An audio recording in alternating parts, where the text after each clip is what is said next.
Hello दोस्तों, good morning. आप सभी का अपने इस यूट्यूब चैनल पर स्वागत है।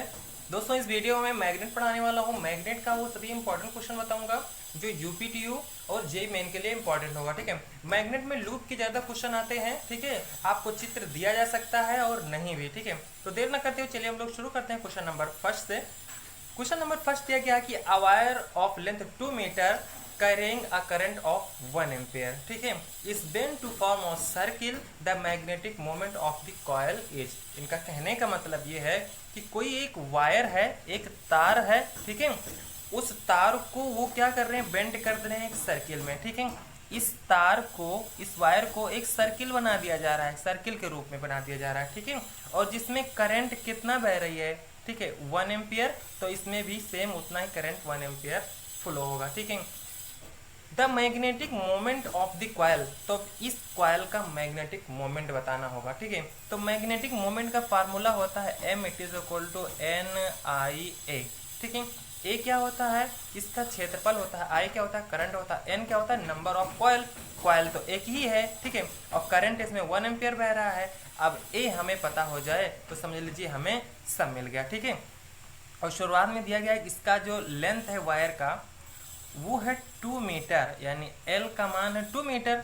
अच्छा बताओ, वही तो वायर है, तो जो ये लेंथ यहाँ पर था वही तो लेंथ यहाँ पर है। बस खाली क्या होता है, जब सर्किल में हो जाता है और सर्किल का लेंथ होता है 2 पाई आर। ठीक है, कोई भी वायर, कोई भी रस्सी, कोई भी चीज़ अगर उस सर्किल में होता है तो उसको हम कहते हैं सरकमफेरेंस या पैरामीटर। ठीक है, और वो सरकमफेरेंस लंबाई एल के बराबर होगा। ठीक है, इस पॉइंट से अगर यहाँ तक से फिर आके यही पॉइंट में मिल जाए तो ये होता है सरकमफेरेंस, और इसका पूरा लेंथ जो होगा इसके लंबाई के बराबर होगा। यानी कहेंगे सर्किल के किनारे किनारे का जो ये मान लीजिए वायर है, इसका लेंथ क्या होगा, तो आप कहेंगे 2 पाई आर के बराबर होगा।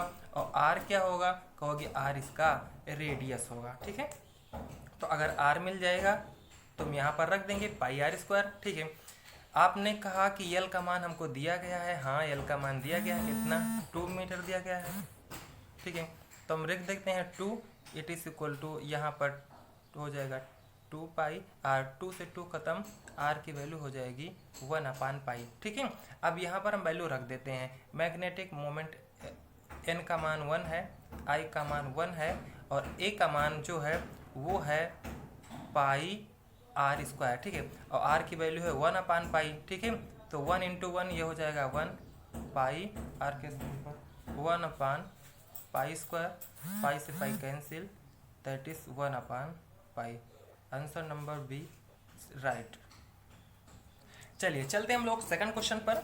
आज बहुत क्वेश्चन कराने वाले हैं। ठीक है, ध्यान से खा पी के बैठिएगा। ठीक है, चलिए देर करते ना हो, हम लोग शुरू करते हैं।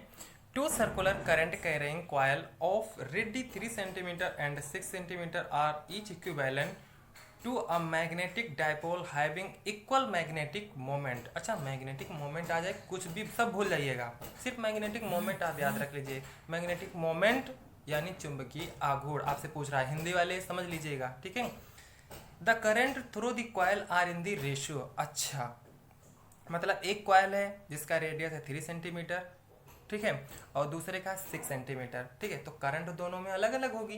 ठीक है, तो दोनों का हमें करंट का रेशियो पूछा जा रहा है जब मैग्नेटिक मोमेंट क्या होगा, सेम होगा। ठीक है, अच्छा हमको पता है, अभी हमने बताया मैग्नेटिक मोमेंट का फार्मूला क्या होता है, M it is equal to N I A. ठीक है, चूंकि एक ही कॉयल है, ठीक है, क्योंकि 3 सेंटीमीटर का एक कॉयल है, 6 सेंटीमीटर का एक कॉयल है। ठीक है, तो इसके लिए 3 सेंटीमीटर के लिए एन का मान हम वन रख देंगे। मान लीजिए इसमें करंट क्या है, I1 है। ठीक है, और इसमें क्षेत्रफल भी इसका अलग होगा क्योंकि इसका रेडियस अलग तो क्षेत्रफल अलग, तो हम लिख सकते हैं पाई R1 का स्क्वायर। ठीक है, इसी तरह एम के लिए सेकंड जिसका 6 सेंटीमीटर है रेडियस। ठीक है, जो सर्कुलर लूप है, ठीक है, कॉइल्स को हम लोग लूप कहते हैं। ठीक है, ये भी इसका मान होगा एन I2 इंटू ए, यानी एन के स्थान पर 1 रखेंगे और करंट के स्थान पर यहाँ पर I2 रखेंगे क्योंकि इसमें करंट अलग होगी। ये हो जाएगा पाई R2 का स्क्वायर। ठीक है, इस तरह कर दिया। इन्होंने कहा मैग्नेटिक मोमेंट जो है वो क्या है, इक्वल है। ठीक है, यानी इसकी वैल्यू को बराबर रख देंगे, यानी एम बराबर हो जाएगा N आई1 A1 N I2 A2 के बराबर। इसका मतलब हुआ ये यहाँ पर 1 हो जाएगा, ये क्योंकि एन का मान 1 ही है, तो I1 पाई R1 का square it is equal to I2 pi R2 का स्क्वायर। ठीक है, पाई से पाई हो जाएगा कैंसिल, ये I1 है ये I2 है, तो I1 अपान I2 का रेशियो पूछा जा रहा है। ठीक है, ये हो जाएगा R2 अपान R1। देखो इस पर भी स्क्वायर है, इस पर भी स्क्वायर है, दोनों पर स्क्वायर कर सकते हैं। ठीक है, और R2 की वैल्यू यहाँ पर दिया है 6। ठीक है, R1 की वैल्यू यहाँ पर दिया गया 3। अच्छा 3 2 जा 6 और 2 का स्क्वायर हो जाएगा 4 अपान 1 आ जाएगा 4:1। आंसर हमारा डी वाला राइट हो जाएगा। ठीक है, चलते हैं सेकंड क्वेश्चन पर। सेकंड क्वेश्चन दिया गया two parallel wire carrying current I1 and I2, दो समांतर तार जो हैं, ठीक है, जिसमें धारा I1 और I2 बह रही है इन अपोजिट डायरेक्शन यानी विपरीत दिशा में। ठीक है, and separated by a distance d experience है। ठीक है, उन्होंने कहा कि उन दोनों का बीच का जो दूरी है दोनों तार की वो d है। ठीक है, जैसे मान लीजिए एक तार ये है और एक तार ये है, इन दोनों का बीच का दूरी d है, इसमें करंट जो है अपोजिट है। मान लीजिए इसमें करंट I1 है ऊपर की ओर बह रही है, तो इसमें करंट I2 है ये नीचे की ओर बह रही है। ठीक है, अपोजिट है ये करंट। ठीक, अच्छा जब दो पैरेलल तार होते हैं उसमें एक में करंट I1 दूसरे में करंट I2, तो उन दोनों के बीच का जो फोर्स होता है F it is equal to होता है μ0 अपान 2 पाई इंटू करंट का multiplication I1 into I2 upon D होता है। ठीक है, ये ध्यान रखना। अब इसमें पूछा क्या जा रहा है, कह रहे हैं क्वेश्चन में कि रिपल्सिव फोर्स μ0 अपान 2 पाई डी I1 इंटू I2। ठीक है, यानी फोर्स का ये जो है मैग्नीट्यूड है, परिमाण के इतना फोर्स होगा, लेकिन जो फोर्स होगा वो क्या रिपल्सिव यानी एक होता है अट्रैक्शन का, एक होता है रिपल्सन का। ठीक है, यानी आकर्षण एक प्रतिकर्षण, तो रिपल्सन को हम लोग कहते हैं क्या प्रतिकर्षण। तो कह रहे फोर्स जो है दोनों में प्रतिकर्षण का होगा यानी रिपल्सन का होगा जिसका परिमाण इतना है, या फोर्स जो अट्रैक्शन का होगा, ठीक है, यानी आकर्षण बल होगा जो वैल्यू है μ0 I1 इंटू I2 अपान 2 पाई डी। अच्छा μ0 अपान 2 पाई I1 into I2 upon D आएगा, इससे हमको पता चल गया। लेकिन ये कैसे पता चलेगा कि अट्रैक्शन है या रिपल्सन, यानी आकर्षण है कि प्रतिकर्षण। अगर धारा विपरीत दिशा में होगा तो प्रतिकर्षण होगा, अगर धारा सेम दिशा में होगा तो आकर्षण होगा। यहाँ पर धारा देखिए विपरीत दिशा में है और फिर इस अगर विपरीत दिशा में है तो प्रतिकर्षण होगा। बस हमें इसका परिमाण देख लें कितना हो जाएगा। μ0 कहाँ पर है, μ0 अपान 2 पाई I1 I2, और देखिए क्या रिपल्सिव है, हाँ रिपल्सन का मतलब प्रतिकर्षण, तो ऑप्शन ए जो होगा हमारा राइट हो जाएगा। ठीक है, चलते हैं नेक्स्ट क्वेश्चन पर। ठीक, तो चलिए सेकंड क्वेश्चन पर चलते हैं हम लोग। क्वेश्चन नंबर सेकंड दिया गया कि a length of wire carries a steady current, it is bent first to form a circular coil of 1 turn। ठीक है, इन्होंने पहले एक सीधे तार को एक सर्कुलर कॉयल में इन्होंने क्या बेंट कर दिया। ठीक है, सर्कुलर लूप में। ठीक है, the same length is now bent more sharply to give a double loop of smaller radius. और फिर वही तार को उन्होंने दो लूप में कन्वर्ट कर दिया। ठीक है, यानी वायर था जो उसको कुछ इस प्रकार से कर दिया,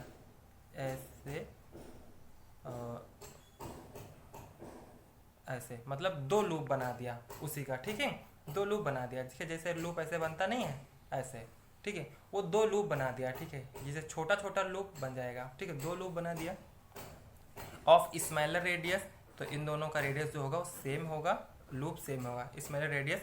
the magnetic field at the centre of caused by the same current, और उन्होंने कहा करंट जो है वो सेम है। ठीक है, यानी सब में करंट सेम है, यानी जो तार था उसमें भी जो करंट था वही इसमें भी करंट है और वही करंट इसमें भी है। ठीक है, अच्छा जब एक लूप में कन्वर्ट किया तो उसका रेडियस R1 है, और जब सेकंड मतलब दो लूप में उसको कन्वर्ट कर दिया है तो उसका रेडियस हो जाएगा मान लीजिए R2 एक का, और दोनों का R2 बराबर हो जाएगा। ठीक, अब क्या करना है, जो L जो लेंथ है तार का वो बराबर हो जाएगा किसके, हम कहेंगे 2 पाई R1 के लिए, जब इसे एक टर्न में, ठीक है, उन्होंने क्या कहा कि फर्स्ट टर्म में मतलब एक ही लूप में इसको कन्वर्ट करना है। ठीक है, तो एक टर्म में यानी 2 पाई R1। ठीक है, और जब दो लूप में तो यही लेंथ मतलब इसी तार को दो लूप में तो मतलब L का मान बराबर ही तो होगा। ठीक है, क्योंकि सेम ही तार को तो दो लूप बनाया जा रहा है, ये हो जाएगा क्योंकि दो तो 2 टाइम्स लिख देंगे, 2 times two pi R two, ठीक है। आर टू क्यों? क्योंकि इसका रेडियस अलग है, ठीक है। यहाँ 1 इसीलिए 1 into two pi R one, यहाँ पर 2 लूप्स इसलिए 2 टाइम्स 2 पाई आर टू, ठीक है। और लेंथ दोनों का बराबर है क्योंकि एक ही तार से इसको बनाया जा रहा है, फिर वही तार से इस तरह बनाया जा रहा है। कह रहे सेंटर पर मैग्नेटिक फील्ड। अच्छा, तो हम इसको बराबर कर सकते हैं लेंथ को। ये हो जाएगा 2 पाई आर वन, ये हो जाएगा 4 पाई आर टू। अच्छा, ये है 2, ठीक है। 2 2 जा 4, पाई से पाई ख़त्म, तो R2 की वैल्यू जो हो जाएगी वो R1/2 के बराबर हो जाएगी, ठीक है। यानी जो सेकंड लूप बन रहा है, ठीक है, जिसमें 2 टर्म है लूप के, जो 2 टर्म बनाया जा रहा है वो पहले के आधे रेडियस के बराबर है, ठीक है। चलिए अब हम लोग निकालेंगे सेंटर पर मैग्नेटिक फील्ड। अच्छा, जब लूप फर्स्ट था, इसका रेडियस R1 था, तो सेंटर पर मैग्नेटिक फील्ड होता है μ0/2 इंटू I1/R, ठीक है। ये किसके लिए है?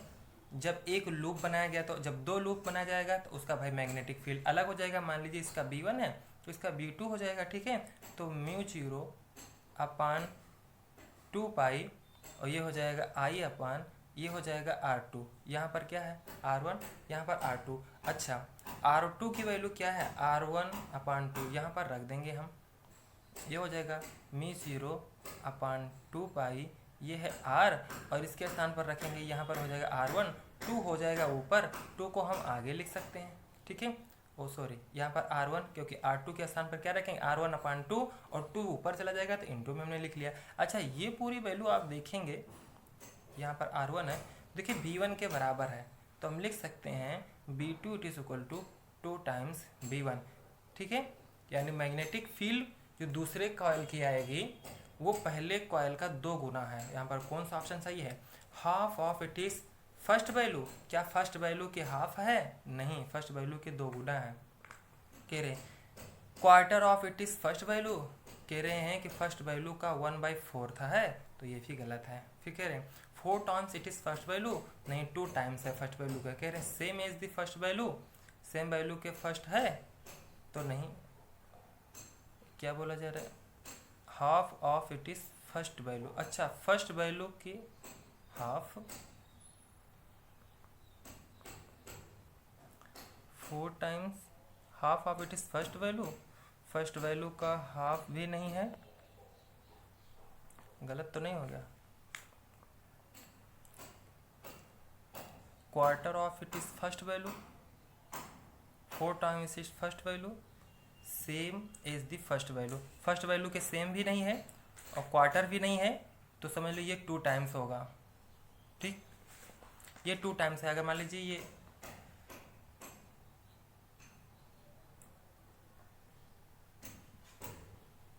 चलिए 2 टाइम्स है, अगर ठीक है, फर्स्ट वैल्यू का 2 टाइम्स होगा, ठीक है। चलिए आंसर हमारा यही होगा, फर्स्ट वैल्यू के 2 टाइम्स है, ठीक। चलते हम लोग नेक्स्ट क्वेश्चन पर, ठीक है। यह एक स्क्वायर है, स्क्वायर कॉइल कह सकते हैं हम, ठीक है, जिसकी प्रत्येक साइड्स जो हैं, प्रत्येक भुजा जो है वो ए है, ठीक है। ये सेंटर है, 0 से रिप्रेजेंट कर रहे हैं। इसके सेंटर पर चुंबकीय क्षेत्र की तीव्रता ज्ञात करनी है, ठीक है, और इसमें धारा जो है वो I बह रही है, ठीक है। इसके सेंटर पर चुंबकीय क्षेत्र की तीव्रता ज्ञात करनी है, ठीक। ऐसे क्वेश्चन बहुत पूछे जाते हैं, ठीक है। तो जब सेंटर पर चुंबकीय क्षेत्र की तीव्रता ज्ञात करेंगे तो यहाँ से हम क्या करेंगे? हम मिला देंगे, यहाँ से यहाँ को मिला देंगे, ठीक है, और यहाँ से हम R दूरी पर जाएंगे। अच्छा, मान लो ये यहाँ से यहाँ तक का दूरी A है, तो यहाँ से यहाँ तक की जो R की जो दूरी होगी वो हो जाएगी A/2, ठीक है, क्योंकि ये है सेंटर, इसका आधा हो जाएगा A का A/2, ठीक है। ये भी यहाँ से यहाँ तक दूरी A/2, ये A/2 के बराबर हो जाएगी, ठीक है। और हमने पढ़ा है कि किसी वायर के कारण बिंदु P पर चुंबकीय क्षेत्र की तीव्रता B = μ0/4 पाई I/R sin θ1 प्लस, सॉरी, ये ब्रैकेट में पूरा साइन, ये sin θ1 प्लस sin θ2 होती है, ठीक है। अच्छा, sin θ1 क्या होती है?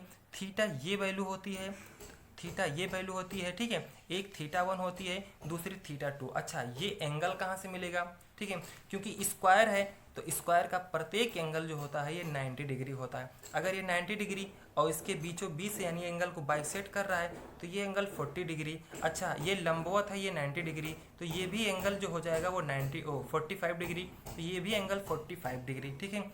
तो बी की वैल्यू हमको मिल जाएगी μ0/4 पाई आई अपान आर के स्थान पर रख देंगे a/2, ठीक है। अच्छा, साइन 45 की वैल्यू हम रख देंगे 1/√2, ठीक है, प्लस 1/√2, ठीक है। ये हो जाएगा 2/√2, ठीक है। इसे लिख सकते हैं हम μ0/4 पाई, ठीक है। जो 2 है ये ऊपर चला जाएगा, ठीक है, 2 टाइम्स आई अपान ए, ये हो जाएगा 2/√2, 2/√2 हो जाएगा, ठीक है। ये 2 से और ये वाले 2 से ये पूरा 4 कैंसिल हो जाएगा, ठीक है। ये हो जाएगा, इधर लिखते हैं हम μ0/पाई इंटू I/√2, ठीक है, μ0/पाई इंटू I/√2, ठीक है। यानी इसकी वैल्यू आ जाएगी जो b की, वो हो जाएगी μ0/पाई इंटू I/√2, ठीक है। अब क्या करना है, देखो ये एक भुजा के कारण ये आया है मैग्नेटिक फील्ड, क्योंकि इसमें 4 भुजा हैं, ठीक है। और फ्लेमिंग के हथेली नंबर फर्स्ट के अनुसार, उनके रूल फर्स्ट के अनुसार इनका जो चुंबकीय क्षेत्र होगा वो कागज के तल के लंबवत ऊपर की ओर होगा, ठीक है। तो चारों का चुंबकीय क्षेत्र क्या होगा, वो ऐड हो जाएगा, ठीक है। जब ऐड हो जाएगा या हम लिख सकते हैं 4 टाइम्स b1, देखो 4 से मल्टीप्लाई कर देंगे, यहाँ से भी 4 से मल्टीप्लाई कर देंगे, ये हो जाएगा 4 टाइम्स μ0/पाई ये I/√2, ठीक है, इतना हो जाएगा। या नीचे √2 को हटा देंगे तो ऊपर क्या कर देंगे, यहाँ 2 × 2 कर देना, 4 को 2 × 2 कर देना और 2 को लिख देना √2 × √2, नीचे से √2 से √2 काट देना, ठीक है। क्या रूट में वैल्यू देगा, क्योंकि नीचे रूट नहीं होना चाहिए, हटा देना, ज़्यादातर ऊपर ही रूट में आंसर आएगा, ठीक है। तो इस तरह लगाने का अप्रोच होता है। तो कैलकुलेशन में आप जो कुछ भी आएगा उसी तरह उसको चेंज कर देना, ठीक है। सेम इसी प्रकार अगर स्क्वायर ना देखे, अगर मान लो यहाँ पर एक त्रिभुज दे दिया जाए और त्रिभुज जो है वो इक्विलेटरल है, ठीक है, यानी जिसकी तीनों साइड क्या है, सेम है, ए है, इसकी भी ए है, ये है, ठीक है। समबाहु त्रिभुज, ये मान लीजिए ए है, ये बी है और ये सी है, ठीक है। और इसमें धारा जो है वो आई बह रही है, आई धारा ऐसे आएगी तो ऐसे जाएगी और फिर ये ऐसे चली जाएगी, सेम धारा है आई आई आई, ठीक है। और इसको हम ऐसे ऐसे मिला देते हैं,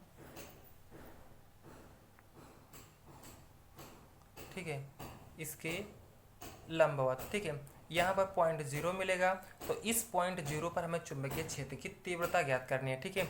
और ये जो पॉइंट है ये इस 0 पॉइंट से ये लंबवत है और ये कोई वायर है, ठीक है, ये क्या है, वायर है। वायर को ऐसे त्रिभुज में रखा गया, ठीक है। तो इस त्रिभुज के कारण चुंबकीय क्षेत्र ज्ञात करना है, किस पर, सेंटर पर, 0 पर, ठीक है। तो इसे सब भूल जाइए, इसको भूल जाइए, ये समझ लीजिए एक ही वायर है, ठीक है। तो किसी वायर के कारण बिंदु P पर या O पर चुंबकीय क्षेत्र की तीव्रता आपको ही पता है और हमको पता है, और इंटर में भी आप लोगों ने पढ़ा होता है कि बिंदु P पर किसी एक वायर के कारण, ठीक है, ये एक ही वायर के कारण क्या होती है चुंबकीय क्षेत्र की तीव्रता। इसको ऐसे से मिला देते हैं, ये होता है, अभी हमने बताया था θ1, ये θ2, ठीक है। तो B की वैल्यू हो जाएगी μ0/4 पाई I/r साइन θ1 प्लस साइन θ2, ठीक है। अच्छा, ये एंगल जो होगा वो हो जाएगा θ2, एक को मान लेना है हमको θ1, क्योंकि यहाँ पर प्लस है, किसी को θ1 θ2 मान लेना, कोई दिक्कत नहीं है, ठीक। अच्छा, ये त्रिभुज है, समबाहु त्रिभुज है, इक्विलेटरल, तो इक्विलेटरल का त्रिभुज जो होता है वो 60 डिग्री का होता है, ठीक है। यानी ये एंगल 60 डिग्री, ये भी एंगल 60 डिग्री, ये भी एंगल 60 डिग्री, ठीक है। यहाँ से यहाँ को जब हम मिलाएंगे तो ये एंगल जो 60 डिग्री तो उसको डिवाइड करेगा, यानी बाइसेक्ट करता है, तो ये 30 डिग्री हो जाएगा और इधर भी 30 डिग्री। अगर ये 30 डिग्री और यहाँ से लंबवत r दूरी पर जाते हैं हम, ठीक है, यहाँ पर बिंदु P है, मान लीजिए यहाँ पर ये O है तो O रख ले रहे हैं, तो ये होगा 90 डिग्री, ये होगा 30 डिग्री, तो भाई ये होगा 60 डिग्री। इसका मतलब ये भी 60 डिग्री और ये भी 60 डिग्री, इधर से 60 डिग्री है। यहाँ पर हम रख देंगे value b it is equal to μ0 upon 4 pi I upon, अच्छा r की वैल्यू अब क्या होगी, ठीक है, r की वैल्यू, चलिए r हम बाद में रखते हैं, पहले हम साइन की वैल्यू रख देते हैं, साइन 60 प्लस साइन 60। अच्छा साइन 60 की वैल्यू क्या होगी, ठीक, तो हम लोग आगे लिखेंगे साइन 60 की value b it is equal to μ0 upon 4 pi I upon r, ठीक है। साइन 60 की वैल्यू होती है √3 अपान 2, ये भी हो जाएगा √3 अपान 2, ठीक है। देखो सब मिल गया, आई भी हमें दिया गया है, अगर आर मिल जाए, लेकिन आर हमें पता नहीं क्या होगा, ठीक है। आर वही होता है तार से लेके जिस पॉइंट पर हम चुंबकीय क्षेत्र निकालते हैं उसके बीच की दूरी, ठीक है, ये आर होती है, मतलब यहाँ से लेके यहाँ तक का दूरी, ठीक है। और ये जो है ये मिड पॉइंट है इस साइड का, ये भी मिड पॉइंट है, ये भी मिड पॉइंट। अगर पूरा लेंथ ए है तो ये वाला लेंथ हो जाएगा a अपान 2, ए से लेके यहाँ तक की दूरी, ठीक है, ये दूरी a अपान 2, ठीक है। तो इसको ना हम इस तरह बना लेते हैं, देखिए ये वाली पॉइंट है, ये O पॉइंट है, ठीक है, और यहाँ पे पॉइंट हम इसे ऐसे मिलाते हैं और ये पॉइंट A है, ठीक है, ये है 90 डिग्री, ठीक, ये 90 डिग्री और ये 30 डिग्री, ठीक है। अच्छा ये 30 डिग्री और ये है 90 डिग्री। देखो जहाँ पर 90 डिग्री बनाता है, ठीक है, उसके नीचे वाली लाइन जहाँ से उसका मतलब एक्यूट एंगल बनाता है वो होता है आधार, ये आधार हो जाएगा, ये लंब होगा, ठीक है। तो इसमें tan थीटा लगा देंगे, tan 30 डिग्री हो जाएगा, लंब बटा आधार होता है, और लंब क्या है r, यहाँ से लेके यहाँ तक की दूरी है, मतलब यहाँ से यहाँ तक की दूरी r, और a की वैल्यू क्या है a अपान 2, ठीक है, यहाँ से लेके यहाँ तक की दूरी, ये हो जाएगा a अपान 2, ठीक, इतना कर लिया। और tan 30 की वैल्यू होती है 1 अपान √3 और a ऊपर चला जाएगा, ये हो जाएगा a upon 2 it is equal to r, तो r की वैल्यू आ जाएगी a अपान 2√3, ठीक है। इसे भी सोल्व करेंगे, ये हो जाएगा μ0 अपान 4 पाई इंटू आई अपान r की वैल्यू रखेंगे क्या a अपान 2√3 और यहाँ पर हो जाएगा √3 2√3 अपान 2, 2 से 2 भी कैंसिल हो जाएगा। अच्छा ये 2√3 ऊपर चला जाएगा, ठीक है, μ0 upon 4 pi I 2√3 upon a into √3 3 हो जाएगा और ये हो जाएगा μ0 upon 4 pi I upon a 2 into 3, ठीक है।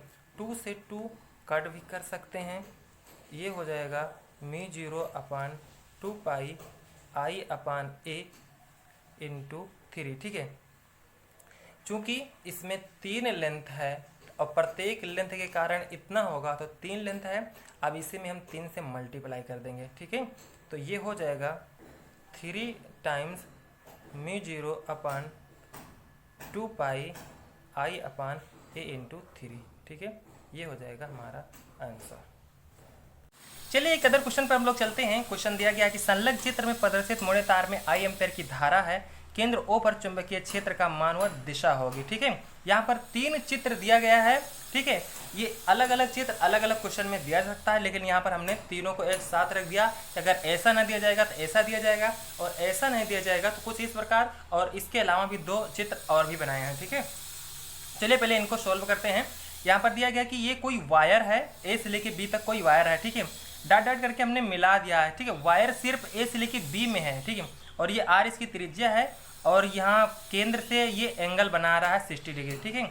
ये अर्धवृत्त का भी कटा हुआ भाग है, ठीक है, जिससे हम लोग हिंदी में कहते हैं वो वृत्ताकार खंड, ठीक है, और यानी इंग्लिश में हम लोग कहेंगे सेमी सर्कुलर लूप है, ठीक। तो हमें ओ पर चुंबकीय क्षेत्र का मान ज्ञात करना है। तो हमने नोट्स में भी बताया है कि इस प्रकार अगर कोई भी एक सर्किल भी होगा, बेंट अगर होगा, कोई तार मुड़ा है, चाहे सर्किल में, चाहे अर्ध सर्किल में, चाहे एक वृत्ताकार खंड हो, तब उसके सेंटर पर चुंबकीय क्षेत्र का मान होता है μ0 upon 4 pi I upon R, R क्या होगा, ये रेडियस होगा, ठीक है, कैपिटल आर है, कैपिटल आर रख देते हैं। और उसके बाद होता है अल्फा, अल्फा क्या होता है, ये एंगल होता है, ठीक। तो इसकी वैल्यू हो जाएगी B it is equal to mu zero upon 4 pi I upon R, और अल्फा की वैल्यू रख देंगे क्या, यहाँ पर 60 है, ठीक है, तो पाई बाई 3 रख देंगे, पाई अपान 3, ठीक है, क्योंकि पाई का मान होता है 180 डिग्री, ठीक है, तो 3 छः 18 60 डिग्री आ जाएगा, ठीक है। तो ये हमारी वैल्यू आ जाएगी, या यहाँ से पाई कैंसिल हो जाएगा, 4 3 जा 12 हो जाएगा, ठीक है। ये mu zero upon 12 I upon R लिख सकते हैं, ठीक है, ये चुंबकीय क्षेत्र का मान है। सेम इसी प्रकार यहाँ पर देखिए, यहाँ से लेके अगर देखें हम तो ए बी और ओ, यहाँ पर ए से लेके बी तक भी वायर है और बी से लेके ओ तक भी वायर है, लेकिन यहाँ पर वायर नहीं था, डॉट से हमने मिलाया था। यहाँ पर ये वायर है और ये भी वायर है, और इस वायर में देखिए आई एम्पेयर की धारा बह रही है, ठीक है। तो इस पूरे के कारण, इस लूप के कारण, वृत्ताकार खंड के कारण, यानी सेमी सर्कुलर जो लूप है, ओ पर हमें चुंबकीय क्षेत्र का मान ज्ञात करना है, ठीक। तो हम देखेंगे कि ए से लेके बी तक, तो यहाँ से ए से लेके बी तक चुंबकीय क्षेत्र का जो मान होगा वो होता है B T equal to mu zero upon 4 pi, ठीक है, 4 पाई, यहाँ पर पूरा एंगल जो है यहाँ से यहाँ तक का 30 डिग्री है, 4 पाई आई अपान आर, और होता है अल्फा, ये फार्मूला होता है, अल्फा की वैल्यू क्या है, यहाँ पर 30 डिग्री, हम लिख सकते हैं इसको पाई अपान 6, ठीक है, पाई से पाई कट जाएगा, 6 और 4 जा 24, ये आ जाएगा, यानी ये हो जाएगा mu zero upon 24 I upon R, और कैपिटल आर दिया है तो आर के स्थान पर कैपिटल आर रख देंगे, ठीक है, ये आंसर हो जाएगा। अब देखिए, इस तार के कारण ये चुंबकीय क्षेत्र है, लेकिन ये भी तार है, और इस तार के कारण भी चुंबकीय क्षेत्र होना चाहिए, और इस तार के कारण भी होना चाहिए, लेकिन तार देखिए इसी के सीध में हमें ओ पर चुंबकीय क्षेत्र का मान ज्ञात करना है। अब बताओ, इस तार और जहाँ पर हमें चुंबकीय क्षेत्र का मान ज्ञात करना है वो है 0 डिग्री, ठीक है, 0 डिग्री है, मतलब इसके सीध में देखेंगे तो एकदम 0 डिग्री है, और 0 डिग्री यानी जो हमने ये जो फार्मूला बना है वो होता है mu zero upon 4 pi I अपान ए और साइन थीटा, और यहाँ पर शायद हाँ डेल्टा एल भी होता है, आई डेल्टा एल साइन थीटा, और साइन थीटा की वैल्यू जब रख देंगे 0 तो पूरा मान हो जाएगा 0, यानी जब किसी वायर के एकदम सीध में, जैसे ये वायर रखा है और इसके सीध में जो चुंबकीय क्षेत्र का मान ज्ञात करेंगे तो 0 आ जाएगा हमेशा और हमेशा, चाहे इस साइड और चाहे इस साइड, लेकिन उसके परपेंडिकुलर या किसी एंगल पर हम लोग मान ज्ञात करेंगे तो कुछ हमको मिलेगा, लेकिन एकदम सीधे हमको 0 मिलेगा। तो इस वायर के कारण भी 0 और इस वायर के कारण भी 0, केवल और केवल इसी लूप के कारण होगा, ठीक। आते हैं थर्ड पे। थर्ड में क्या दिया गया है, यहाँ पर ये भी वायर दिया गया है और ये भी वायर दिया गया है, लेकिन कहाँ तक, सिर्फ यहाँ तक, ये वायर और यहाँ तक, ये वायर नहीं है मतलब, ठीक है, इसको हमने मिला दिया है, ठीक, यानी ये वायर है और ये वाला पोर्शन वायर है और ये भी वायर है, ठीक, और यहाँ पर ये भी वायर है, ठीक। अब देखिए, तो यहाँ पर 2 सर्कुलर लूप हैं, एक ये है और एक ये, ठीक है, तो यहाँ से यहाँ तक का जो रेडियस है R1 और यहाँ से लेके यहाँ तक का रेडियस है R2, ठीक। तो अलग अलग के कारण अलग अलग चुंबकीय क्षेत्र होगा। अच्छा, चुंबकीय क्षेत्र देखिए नीचे आर आता है हमेशा, जब आर की वैल्यू छोटी होगी तो चुंबकीय क्षेत्र बड़ा होगा, आर की वैल्यू बड़ी होगी चुंबकीय क्षेत्र बड़ा होगा। तो सबसे ज़्यादा चुंबकीय क्षेत्र की तीव्रता जो होगी ये R1 के कारण होगी, यानी इस लूप पे, फिर उसके बाद इस लूप पे, ठीक है। और देखिए, लेकिन यहाँ पर देखेंगे हम कि R1 के कारण जो चुंबकीय क्षेत्र है वो लंबवत ऊपर की ओर है, ठीक है, क्योंकि हम फ्लेमिंग का रूल लगाएंगे, ठीक है, धारा इधर की ओर बढ़े, इसके कारण ऊपर की ओर, और धारा यहाँ पर अपोजिट है तो इसके कारण नीचे की ओर चुंबकीय क्षेत्र होगा, ठीक है, एक ऊपर की ओर दूसरा नीचे की ओर होगा, ठीक है। तो क्या होगा, उसका परिणामी निकालेंगे तो माइनस हो जाएगा, ठीक है। तो पहले इसके कारण निकालते हैं, और इसके कारण हमारा होगा B T equal to mu zero upon 4 pi I upon R1, और अल्फा का मान यहाँ पर सिर्फ दिया है अल्फा, ठीक है। ये है किसके कारण, B1 के कारण। अच्छा, अगर हम B2 के कारण निकालें तो B2 के कारण हो जाएगा mu zero upon 4 pi I upon R2, और एंगल वही है तो यहाँ पर भी अल्फा, ठीक है। अब परिणामी चुंबकीय क्षेत्र जो होगा बी टी इक्वल टू हो जाएगा B1 माइनस B2, ठीक है, क्योंकि B1 पर तीव्रता ज़्यादा होगी। जो लूप जो लूप केंद्र से एकदम करीब में होगा उस पर चुंबकीय क्षेत्र ज़्यादा होगा, जो दूर होगा वहाँ पर कम होगा, यानी आर बढ़ने पर चुंबकीय क्षेत्र घटता है। ठीक है, V1 माइनस V2 कर देंगे, इससे इससे इसको माइनस कर देंगे। ठीक है, तो ये हो जाएगा, जब माइनस करने पर आ जाएगा μ0 अपान 4 पाई आई अपान यहाँ पर आर है, तो हाँ अपान अल्फ़ा कामन ले लेंगे, अल्फ़ा दोनों में कामन है, और आर जो है एक में है R1 दूसरे में है R2। ठीक है, ये वाला हमारा फार्मूला बन जाएगा μ0 अपान 4 पाई आई अल्फ़ा 1 अपान R1 माइनस 1 अपान R2। ठीक है, बोल दे रहे हैं। अब चलिए, अच्छा लूप इस प्रकार ना दे के लूप कुछ इस प्रकार दे दिया जाए, ये सर्किल है और सर्किल का इतना भाग जो है कट कर दिया जा रहा है। ठीक है, यहाँ पर कोई वायर नहीं है, ना यहाँ पर वायर है, देखिए यहाँ से वायर ऐसे आया और ऐसे वायर फिर ऐसे चला गया और फिर ऐसे आया, फिर यहाँ तक फिर ऐसे चला गया। ठीक है, धारा ऐसे जा रही है और फिर धारा ऐसे चली आ रही है। ठीक, तो आपको क्या करना है, ओ पर चुंबकीय क्षेत्र का मान ज्ञात करना है। ठीक, चलिए, तो ओ पर चुंबकीय क्षेत्र का जब हम मान ज्ञात करेंगे तो पहले हम सर्किल के कारण चुंबकीय क्षेत्र का मान ज्ञात कर लें। अच्छा, तो सर्किल के कारण चुंबकीय क्षेत्र का मान होता है B=μ0 upon 4 pi I upon are. अच्छा, इसके सर्किल का जो रेडियस है वो है R1 और यहाँ पर हम लोग अल्फ़ा रखते हैं। ठीक है, अब चाहे इतना बेंट हो, अब चाहे पूरा इतना बेंट हो, और चाहे इतना बेंट हो, और चाहे पूरा बेंट हो। ठीक है, और जब अर्धविरित होगा तो हम ये अल्फ़ा का मान रखेंगे पाई, और अगर मान लीजिए हाफ क्वार्टर है, सिर्फ इतना ही है, ठीक है, तो हम पाई अपान 2 90 रखेंगे, और जब पूरा हो जाएगा, ये यहाँ से लेके यहाँ तक पूरा सर्किल हो जाएगा, तो यानी पूरा एंगल, ठीक है, तो 2 पाई रखेंगे यानी 360, ये ध्यान रखना। लेकिन यहाँ से देखेंगे ये पूरा तो सर्किल है, लेकिन यहाँ से कुछ भाग हमें काट के निकाल दिया गया है, इसका मतलब अल्फ़ा निकाल दिया गया है, और कितने में से 2 पाई से अल्फ़ा निकाल दिया गया है। ठीक है, ये किसके कारण है, मान लीजिए R1 है, इसका हम नाम दे देते हैं B1।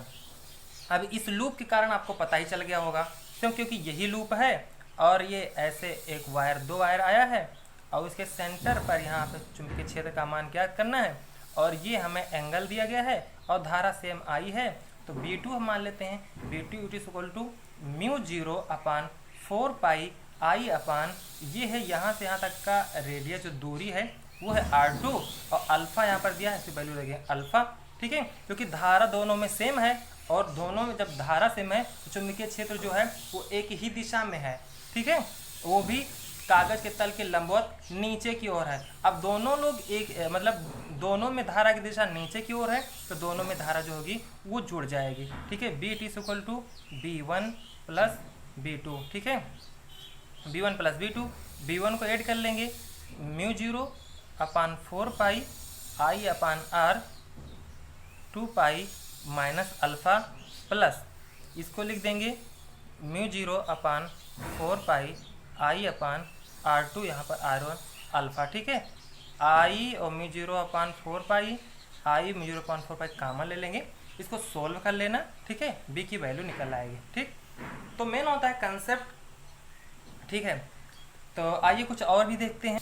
अच्छा, ये सेकंड चित्र था, ये इसके कारण है। अब देखो, ये भी सेम अगर देखें तो सेम इसी प्रकार का है। ठीक है, इसी प्रकार का है सब, ये वाला बस खाली क्या है, इसमें नीचे वायर लगता था, इसमें ऊपर लग रहा है, तो इन दोनों के कारण इस पर इसी के सीध में वायर पे 0 हो जाएगा, इसके कारण भी 0 हो जाएगा, तो इसका हो जाएगा B=μ0 अपान 4 पाई आई अपान, ठीक है, आई अपान आर। ठीक है, यहाँ से यहाँ तक का हम दूरी मान लीजिए r है।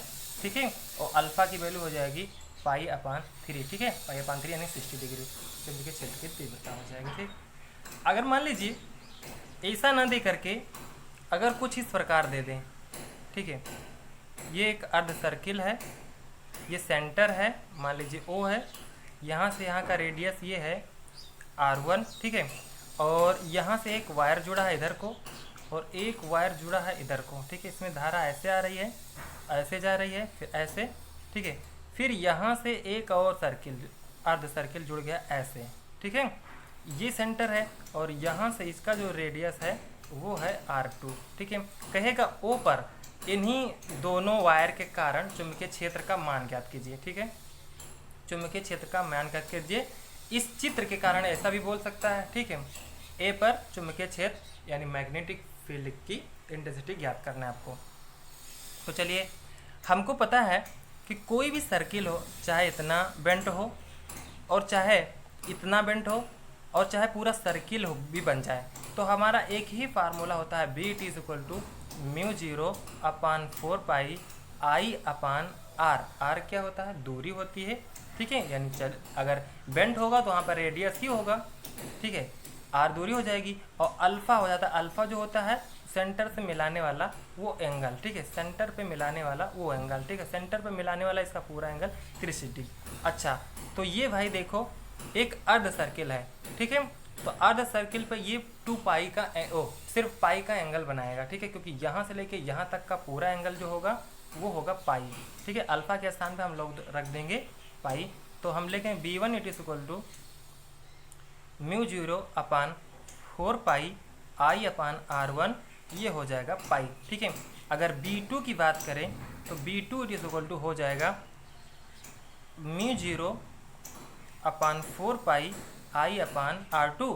अच्छा, ये भी एक क्या है? अर्धवृत्त है बड़ा वाला, तो लेकिन एंगल तो सेम ही होगा, वो भी होगा सिर्फ पाई होगा, ठीक है, पाई होगा। लेकिन देखिए, क्या इसके कारण भी कोई चुंबकीय क्षेत्र होगा? ये भी तो एक वायर है, नहीं, क्योंकि इसी के सीध में हमें निकालना है तो नहीं होगा, इसी के सीध में निकालना है तो नहीं होगा, ठीक है। सेंटर यहाँ पर होगा इस लाइन के सामने, तो भी नहीं होगा, मतलब इसके कारण भी जीरो, इसके कारण भी जीरो, सिर्फ इन्हीं दोनों के कारण होगा, ठीक है। बस अब ये ध्यान रख लेना है कि चुंबकीय क्षेत्र में देखिए दोनों में धारा, इसमें धारा इधर की ओर है तो इसमें जो है धारा वो इधर की ओर है, ठीक है। अच्छा, अब B1 में धारा जो होगी कागज के लंबवत नीचे की ओर होगी, ठीक है, नीचे की ओर, और इसमें जो होगी ये डॉट यानी ऊपर की ओर होगी।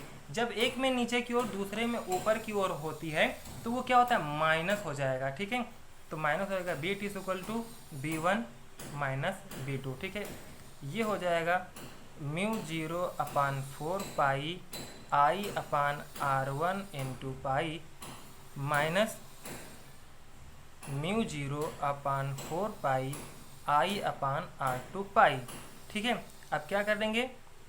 म्यू जीरो अपान 4 पाई आई पाई कामन ले लेंगे, 1 अपान R1 माइनस 1 अपान R2, ठीक है। ये हमारा आंसर हो जाएगा, ठीक है, ये परिणामी चुंबकीय क्षेत्र है, ठीक है, रिजल्टेंट मैग्नेटिक फील्ड, ओके।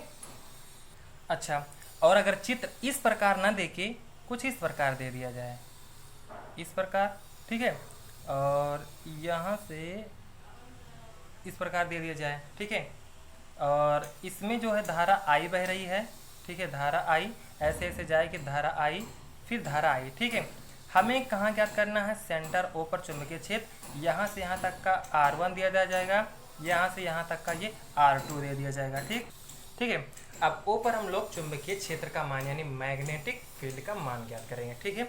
चलिए देखते हैं। हमने बताया कि कोई भी चाहे सर्किल हो, चाहे अर्ध सर्किल हो, चाहे सर्किल का 1/4 भाग ही क्यों ना हो, ठीक है, अगर हम उसका चुंबकीय क्षेत्र का मान निकालते हैं तो B it is equal to होता है mu zero upon 4 pi I upon R, R जो होता है केंद्र से दूरी इंटू अल्फा होता है। ये चीज़ ध्यान रखना, चाहे जैसा चित्र दे दे, ठीक है। अब देखो, तो इस वायर के कारण, सिर्फ इस वायर के कारण केंद्र ओ पर चुंबकीय क्षेत्र का जो मान होगा, मान लेते हैं B1 it is equal to mu zero upon 4 pi, और ये धारा आई है आई अपान R1, ठीक है, ये आई अपान R1 प्लस सेम इस ये वाला वायर यहाँ से लेके ये बड़े वाला, इसका मान हम लोग मान लेते हैं B2, ठीक है। तो B2 it is equal to हो जाएगा mu zero upon 4 pi I upon R2, ठीक है, इतना हमने कर लिया, ठीक। अब क्या करना, लेकिन यहाँ पर देखिए दोनों में जो यहाँ पर अल्फा होता है वो क्या है? अर्ध सर्किल है, ठीक है। तो यहाँ से लेके यहाँ तक का एंगल देखो, यहाँ से लेके यहाँ तक वायर है, तो यहाँ से लेके पूरे यहाँ तक का पूरा जो एंगल होगा वो होगा पाई, ठीक है, यहाँ पर भी पाई और यहाँ पर भी पाई, ठीक है। तो और इस तार के कारण, अच्छा आप लोग कह रहे होंगे ये भी तार है, इसके कारण भी चुंबकीय क्षेत्र की तीव्रता देखो इसी की दिशा में यहाँ पर चुंबकीय क्षेत्र की तीव्रता इस वायर के कारण कुछ भी नहीं होगी, जीरो होगी। इसी प्रकार इस वायर के कारण भी कुछ भी नहीं होगी, सिर्फ यही दो वायर जो हैं जो चुंबकीय क्षेत्र का मान देंगे हमें। ठीक, अब दोनों में देखेंगे चुंबकीय क्षेत्र का मान जो होगा कागज के तल के लंबवत नीचे की ओर, इसमें भी और इसमें भी। और जब दोनों क्षेत्र एक ही तरफ होते हैं तो ऐड हो जाते हैं। ठीक है, यानी चुंबकीय क्षेत्र की तीव्रता बहुत ही अधिक हो जाएगी, वो हो जाएगी B1 प्लस B2 के। ठीक है, इसी को हम लोग ऐड कर लेंगे μ0/4 ठीक है, और आई भी दोनों में सेम है। अच्छा, पाई भी कॉमन ले लेंगे, ये हो जाएगा 1/R1 प्लस 1/R2। ठीक है, चाहे जैसा आपको दे, बस क्या करना है आपको कर लेना है। कभी कभी आपको इस तरह भी दे सकता है, ऐसे करके, ठीक, ऐसे थोड़ा सा खाली रखेगा और ऐसे वायर चला जाएगा। ठीक है, ऐसे आएगा, ऐसे और ऐसे, ये धारा है आएगी, ये धारा, फिर ऐसे और फिर ऐसे चली जाएगी धारा। कहेगा केंद्र O पर चुंबकीय क्षेत्र का मान ज्ञात कीजिए। ठीक है, और ये बहुत ही छोटा मतलब गैप रहेगा, आप मान लीजिएगा इसको 2π के बराबर मान लीजिएगा। ठीक है, चलते हैं। अगर मान लीजिए बहुत ज़्यादा गैप रहेगा तो बताएगा कितना गैप, तो वहाँ पर उतना एंगल माइनस आपको कर देना है। ठीक है, ये ध्यान रखना। तो यहाँ पर ज्ञात करना है मतलब इस वायर के कारण, इन दोनों वायर के कारण देखिए, अगर यहाँ पर बोलेगा, ठीक है, तो इन दोनों वायर के कारण देखिए एक में धारा इधर की ओर आ रही है और इधर की ओर जो जा रही है। अगर चुंबकीय क्षेत्र यहाँ कहीं पर बोलता या यहाँ पर इसी के सीध में, तो इस वायर के कारण चुंबकीय क्षेत्र की तीव्रता 0 होती है। लेकिन अब 0 नहीं होगी इस वायर के कारण चुंबकीय क्षेत्र की तीव्रता। ठीक है, अब इस वायर के कारण चुंबकीय क्षेत्र की तीव्रता जो होगी, अच्छा यहाँ से वायर से इसकी दूरी जो है उसके बराबर है, इसके रेडियस r के बराबर ही है। ठीक है, अच्छा हम वायर को मान लेते हैं B1 it is equal to μ0 upon wire के कारण होता है μ0/2π इंटू I/r होता है। अच्छा, क्यों होता है 2π? क्योंकि आपने पढ़ा होगा फार्मूले में होता है μ0/4π I/r sin θ1 प्लस sin θ2। ध्यान रखना, sin थीटा, देखो यहाँ से ये 90 डिग्री, ये भी 90 डिग्री, sin 90 tan 90 1 प्लस 1, ये 2 हो जाता है, 2 से 2 कट जाता है, इसलिए μ0/2π I/r इसके कारण होगा। ठीक, अगर सर्किल की बात किया जाए तो मान लेते हैं इसका B2, ये हो जाएगा μ0/4π I/r, और यहाँ पर होता है अल्फ़ा। अच्छा, अल्फ़ा कितना है? तो अल्फ़ा पूरा कितना है? 2π, ये हो जाएगा 2π, 2 टाइम्स ये पाई। ठीक, अब क्या करेंगे हम, देखो एक में लेकिन धारा ऊपर की ओर है और एक में धारा नीचे की ओर है। ठीक है, तो इस लूप के कारण जो है वो लंबवत नीचे की ओर है और इसमें धारा ऊपर की ओर है, तो धारा माइनस हो जाएगी। ठीक है, धारा माइनस हो जाएगी। ठीक, तो क्या करेंगे हम, हम B2 माइनस B1 करेंगे। ठीक है, क्योंकि चुंबकीय क्षेत्र सर्किल के कारण बहुत ज़्यादा होगा। ठीक है, और इस वायर के कारण कम। ठीक है, क्योंकि केंद्र से वायर ज़्यादा दूर पे है। ठीक है, और देखो सर्किल बहुत इसी के करीब में है। ठीक है, यहाँ पर भी, यहाँ पर, लेकिन वायर के कारण सिर्फ इतना ही यहाँ पर होगा। ठीक।